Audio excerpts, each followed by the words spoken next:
Vamos lá? Nas últimas semanas, os fundos imobiliários apareceram bastante nas notícias devido a alguns problemas de recebimento. E por isso algumas pessoas começaram a se desfazer das suas cotas e até mesmo falar mal dos fundos imobiliários. Então nesse vídeo eu quero trazer aqui para vocês tudo o que você precisa saber sobre os fundos imobiliários para que caso aconteça alguma notícia passageira como essas, a sua carteira não venha sofrer expressivamente, tendo quedas significativas. E para finalizar, eu quero fazer um comparativo entre os fundos imobiliários e a renda fixa, pois atualmente muitas pessoas estão falando que a renda fixa é a melhor opção, levando em conta que nós estamos com uma taxa Selic de 13,75. Porém, essa taxa não vai se manter nesse patamar para sempre e quando isso acontecer, vai ter muita gente desesperada. Então, sem mais delongas, bora pro vídeo.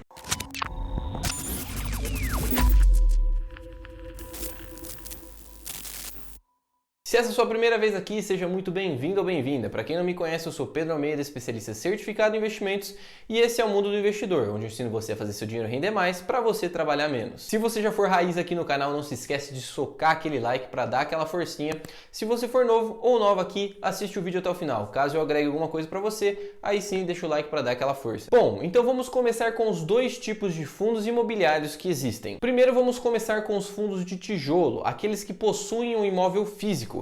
E esse imóvel pode ser de diversas formas, pode ser um shopping, um hospital, lajes corporativas e até mesmo galpões logísticos. O segundo tipo são os fundos de papéis, onde eles fazem a compra e venda de títulos da renda fixa do setor imobiliário, isso geralmente sendo CRIs e LCIs. Os fundos de tijolo são um pouquinho mais fácil de entender, pois eles são concretos, eles possuem um imóvel onde um inquilino aluga e ele vai pagar por usufruir desse imóvel. Todo fundo de tijolo ou de papel disponibiliza mensalmente para os seus cotistas um relatório gerencial onde você consegue ver todas as informações referentes ao seu fundo. E quando eu falo todas as informações, é literalmente todas as informações. Você consegue ver a metragem do imóvel, qual que é o aluguel que está sendo cobrado, qual que é o indexador de correção e se for um fundo de papel, qual que é a taxa que está sendo paga, qual que é a duração desse contrato. Tudo que você imaginar vai ter nesse relatório gerencial. Uma característica legal de ficar de olho nos fundos de tijolo é a localização do imóvel e o tipo de construção, porque ele pode ter uma classificação devido à construção dele. Os fundos de papéis são um pouquinho mais complicados que os fundos de tijolo, mas não é difícil de entender também. Os fundos de papéis, como eu disse anteriormente, não possuem um imóvel físico, mas sim diferentes linhas de créditos a diferentes empreendimentos, cada um com sua respectiva rentabilidade e seu risco atrelado, e geralmente seguindo a regra de mercado. Quanto mais risco envolvido, maior é o prêmio exigido por esse crédito. Para facilitar a classificação da qualidade da linha de crédito, foi criado algo chamado rating, que traduzido ao pé da letra seria uma avaliação da linha de crédito. E aqui essa classificação vai desde a nota AAA, que seria 3As, sendo a melhor qualidade de crédito, até a nota D, sendo a pior qualidade de crédito, ou seja, a maior taxa de inadimplência. Aqui vale lembrar novamente que segue a regra de mercado. Quanto melhor a qualidade do crédito, menos é esperado de retorno. Quanto pior a qualidade do crédito, maior é o retorno esperado. Ou seja, quanto maior a chance de inadimplência, maior é o prêmio que eu espero. Então uma linha de crédito AAA pagaria, por exemplo, CDI mais 2. Já uma linha de crédito ranking D pagaria CDI mais 6. Agora, além da classificação das linhas individuais de crédito, nós temos a classificação do fundo baseado nas linhas de crédito que ele possui. O primeiro deles que temos é o High Grade, ou seja, é um fundo que tem alta qualidade de crédito, porém um retorno esperado um pouco menor. Geralmente esses fundos imobiliários compram CRIs mais conservadoras com menor taxa de inadimplência. Ou seja, eles colocam suas linhas de créditos em empresas mais robustas, mais estruturadas, que têm pouca chance de dar calote. Eu vou estar deixando aqui na tela alguns exemplos de fundos que caem dentro dessa categoria. Mas lembrando, esses só são alguns, tem muitos outros. Agora para a segunda classificação, nós temos o Middle Risk. Ou seja, fundos que são balanceados entre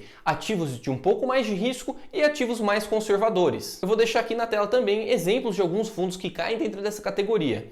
Eu particularmente tenho o CPTS na minha própria carteira. E por último nós temos os fundos High Yield, que são os fundos que mais pagam, porém eles têm um risco maior atrelado aos seus investimentos. Esse tipo de fundo, então, comparado com os demais, vai ter CRIs mais arriscadas, com qualidade de crédito menor, porém que pagam uma taxa maior para o cotista. Porém, em contrapartida, o risco de inadimplência é maior. Eu também vou estar deixando aqui na tela alguns exemplos de fundos que caem dentro dessa categoria. Bom, esses são os 3 tipos de classificação dos fundos de papéis que nós temos.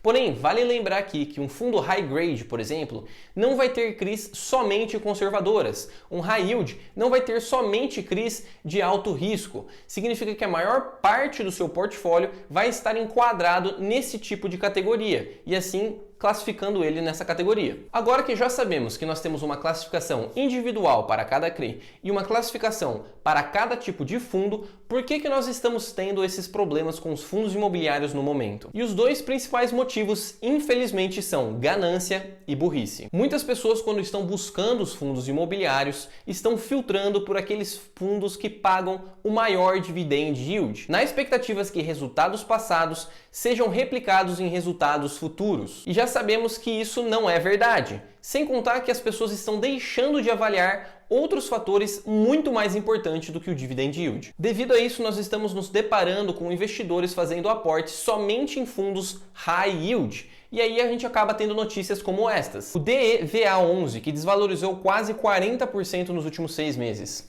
Ou o VSLH11, que caiu 38% nos últimos 6 meses. Ou até mesmo o HCTR11, que caiu mais de 45% nos últimos 6 meses. Todos esses fundos são considerados fundos high yield, e caso você tenha todos os seus aportes em fundos imobiliários em um fundo desse tipo, você acaba tendo um golpe muito pesado aí na sua carteira, tendo uma desvalorização significativa, desanimando o investidor. E o porquê isso vem acontecendo? Várias CRIs de high yield têm o seu rendimento atrelado ao CDI mais uma taxa prefixada.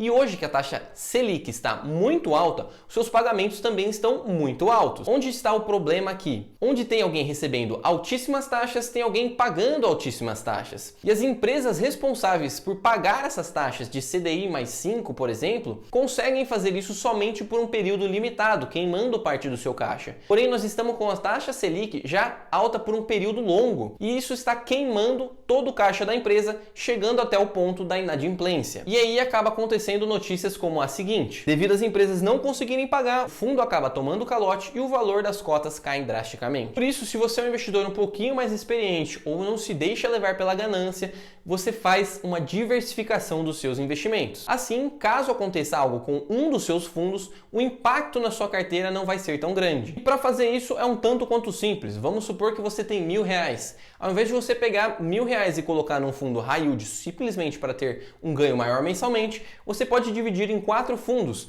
e ter a sua exposição em 25% em cada fundo. Assim, caso aconteça algo com um deles, você não vai ter um impacto tão grande na sua carteira. Eu, particularmente, não gosto de ter tantos ativos para diversificar meus investimentos. Para os meus fundos imobiliários, eu acredito que algo entre 8 a 10 ativos é mais do que o suficiente de diversificação. Mas claro, isso precisa ser dividido entre fundos de tijolo e fundos de papéis. Isso pode sim afetar a sua rentabilidade dos fundos no curto prazo, porém você vai ter uma proteção muito maior de notícias passageiras ou de que um fundo não venha a pagar nesse mês. Com uma carteira bem diversificada, você pode esperar um ganho aí entre 0,8% até 1,1% ao mês líquido, tá? Claro que quanto maior for essa porcentagem mensal, muito provavelmente a sua exposição a fundos de papéis vai ter que ser maior. Mas hoje o cenário de fundos imobiliários está extremamente bom para investir. Eles estão pagando o seu máximo de yield e estão muito descontados referente ao seu histórico. Alguns fundos eu cheguei a comprar com PVP de 0,60, ou seja, 40% de desconto referente ao seu valor de patrimônio. E até mesmo os fundos mais conservadores estão tendo lucros muito bons. Eu mesmo tenho exposição no fundo chamado PVBI11, onde ele tem alguns ativos no centro de São Paulo, em prédios super renomados, e hoje eu já tive um lucro de mais de 5,5% em menos de 4 meses. Então é possível sim você ter ganhos bem maiores do que na renda fixa, porém você precisa gastar um tempo para analisar o fundo que você deve ou não investir e fazer uma boa diversificação da sua carteira. Deixa eu resumir a parte de fundos imobiliários bem rapidinho, só para cobrir o importante. Então a gente sabe que as linhas de crédito dos fundos de papéis têm rating desde AAA até a linha D,